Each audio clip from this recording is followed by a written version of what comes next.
Le système nerveux est constitué de cellules spécialisées, les neurones. On en compte près de 100 milliards dans le cerveau humain. La fonction principale des neurones est de transmettre un message nerveux.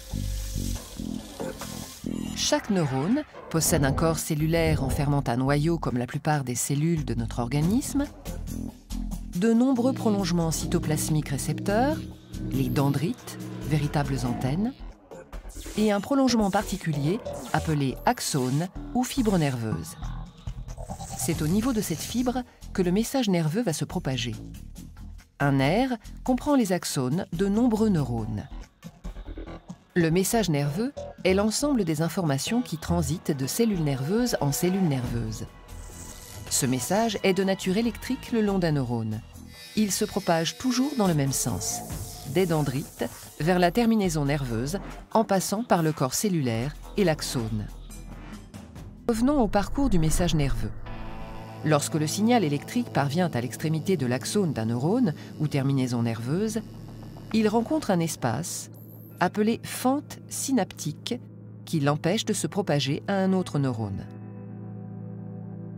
L'arrivée des potentiels d'action à l'extrémité de l'axone du neurone 1 dit présynaptique entraîne la migration et la fusion de vésicules avec la membrane plasmique du neurone.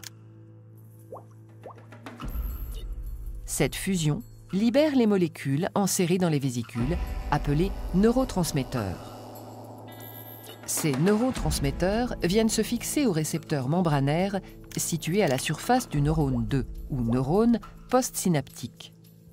Cette fixation déclenche une réponse électrique dans le neurone postsynaptique et éventuellement, si cette réponse est d'amplitude suffisante, la création de potentiels d'action. Les neurotransmetteurs permettent donc la transmission du message nerveux d'un neurone à l'autre. Ces molécules actives sont libérées par un neurone et réceptionnées par un autre sur lequel elles agissent. Ainsi, le message nerveux est de nature électrique le long de l'axone et chimique au niveau de la synapse.